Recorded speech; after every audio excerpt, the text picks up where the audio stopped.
नमस्कार दोस्तों, मैं रेखा तंवर आप सभी का हार्दिक स्वागत करती हूँ। आज की वीडियो में मैं आपको बताने वाली हूँ शिवरात्रि के दिन किए जाने वाले कुछ विशेष उपायों के बारे में। अगर शिवरात्रि के दिन आप कुछ विशेष उपाय करते हैं तो आपको निश्चय ही उसमें सफलता मिलती है। शिवरात्रि के दिन को बाबा भोलेनाथ की विवाह की वर्षगांठ का दिन भी माना जाता है और शास्त्रों में ऐसा भी कहा गया है कि इस दिन बाबा भोलेनाथ का जो प्राकट्य है वो हुआ था। तो आज के दिन अगर आप किसी विशेष कामना को लेकर कुछ उपाय करते हैं तो उनमें आपको अवश्य सफलता मिलती है, चाहे वो आपका कोई भी कार्य हो, विवाह संबंधी बाधा को लेकर या संतान प्राप्ति के योग को लेकर या किसी ऐसी परीक्षा को आप बार बार दे रहे हैं और आपको सफलता नहीं मिल रही है, या किसी अन्य बीमारी को लेकर कि आप काफ़ी दिनों से पीड़ित हैं और आपको उससे मुक्ति नहीं मिल पा रही है। तो आज के दिन आप इन उपायों को करके निश्चय ही अपने सभी कार्यों को निर्विघ्न पूरा कर सकते हैं।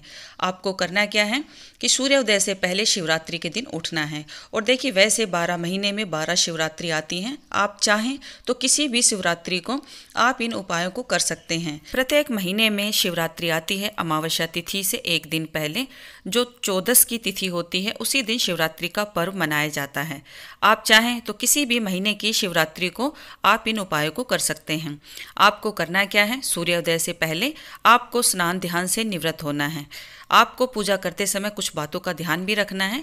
जब भी आप शिव पूजा की थाली तैयार करें तो उसमें आप हल्दी, कुमकुम, रोली ये चीज़ें ना रखें। तुलसी का पत्ता, शंख या फिर नारियल का पानी, इन चीज़ों को आप भूल कर भी ना रखें। ये सभी चीज़ें बाबा भोलेनाथ की पूजा में वर्जित हैं। जो पंचाभिषेक आपने तैयार करके रखा हुआ है, उस पंचाभिषेक को पीतल या तांबे के बर्तन में भी ना रखें। या तो आप उसे चांदी की कटोरी या चांदी के किसी गिलास में रख लें, या कोई मिट्टी का ऐसा बर्तन जो आप नया लेकर आए हों, पहले से इस्तेमाल किया हुआ बर्तन आप मिट्टी का यूज़ ना करें।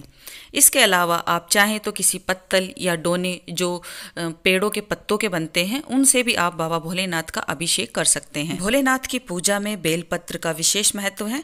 जब भी आप भोलेनाथ की पूजा करते हैं तो उसमें आप बेलपत्र जरूर रखिए। जितनी आपकी आयु है उतने गिनकर आपको बेलपत्र रखने हैं। और ध्यान रखें कि 3 पत्तियों वाला बेलपत्र ही आप शिवलिंग पर अर्पित करें। जब भी आप शिवरात्रि आती है उस दिन आप बेलपत्र ना तोड़ें। एक दिन पहले बेलपत्र धोकर तोड़कर आप रख लें और अगले दिन आपको शिवलिंग पर वही बेलपत्र अर्पित करने हैं। बेलपत्र को जब भी आप अर्पित करें, प्रत्येक बेलपत्र पर आप राम राम लिखकर अपनी मनोकामना बोलते हुए बाबा भोलेनाथ को बेलपत्र अर्पित करें। बेलपत्र का चिकनी तरफ का हिस्सा ही आप शिवलिंग पर अर्पित करें। पेड़ की डाली से हटा हुआ बेलपत्र का जो हिस्सा है वो आप अपनी तरफ रखिए और बाबा भोलेनाथ को शिव पुराण का एक मंत्र है वो आप जरूर बोलें जब भी आप बेलपत्र अर्पित करते हैं।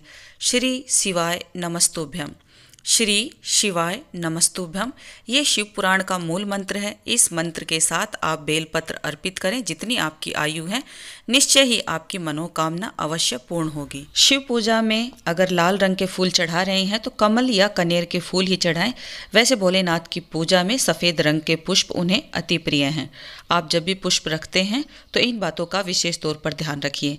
भोलेनाथ की जब भी आप पूजा अभिषेक करने जाते हैं, सबसे पहले मंदिर की घंटी बजाइए, उस दहलीज को आप प्रणाम करें, उसके बाद आप शिवलिंग का अभिषेक करें। शिव पूजा में केतकी और केवड़े के फूल भी अर्पित नहीं करने चाहिए।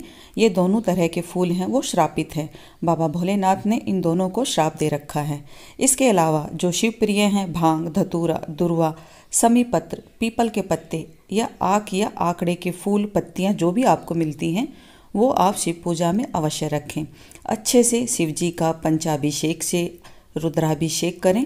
उसके बाद अपनी प्रार्थना है वो आप शिवलिंग पर आप अवश्य बोलिए। शिवलिंग को स्पर्श करते हुए आधी परिक्रमा जो शिव जी की जलाधारी है उधर तक जाकर आप उसे अवश्य लगाएं।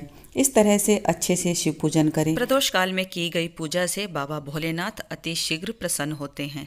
जब भी शिवरात्रि आती है तो दोनों समय पूजा करने का विशेष महत्व है। प्रदोष काल वही है सूर्यास्त के 1 घंटा पहले और सूर्यास्त के 1 घंटा बाद आप अपनी पूजा को संपन्न करें और बाबा भोलेनाथ से हाथ में जल और पुष्प लेकर अपनी मनोकामना उन्हें अवश्य बताएं। जो भी आपकी मनोकामना है, चाहे वो शीघ्र विवाह को लेकर है। मैं आपको बताऊंगी शिवरात्रि के दिन किया जाने वाला दूसरा महा उपाय।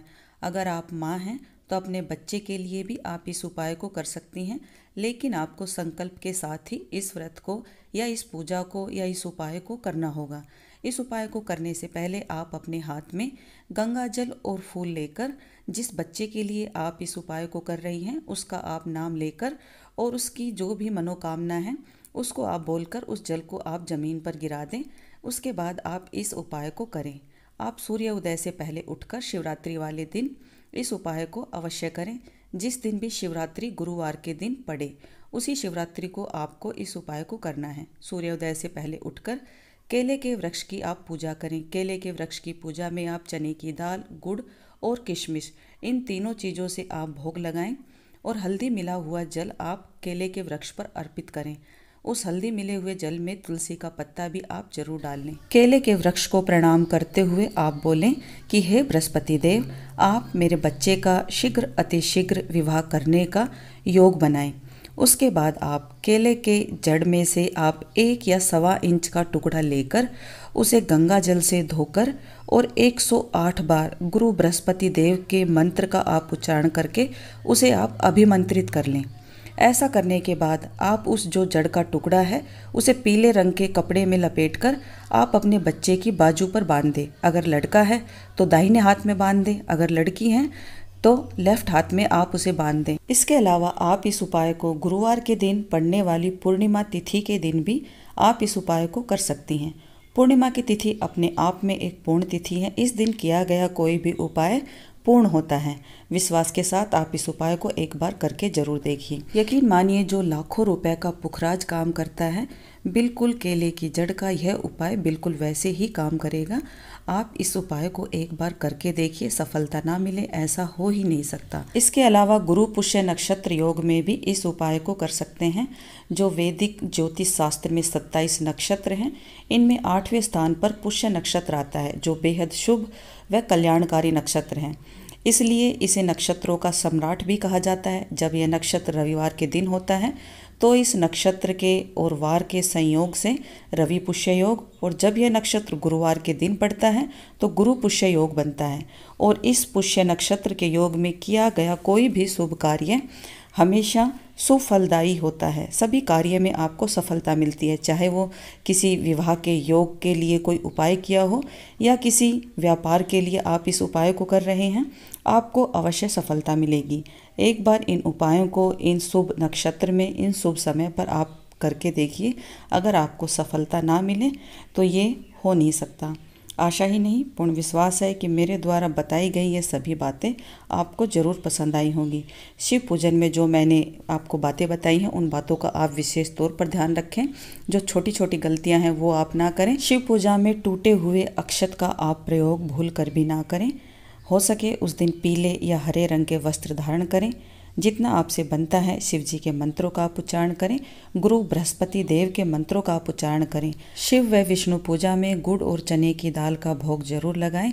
बेलपत्र आप जब भी चढ़ाएं तो वो टूटा फूटा, तिड़का हुआ या कीड़े का खाया हुआ बेलपत्र आप भूल कर भी ना चढ़ाएं।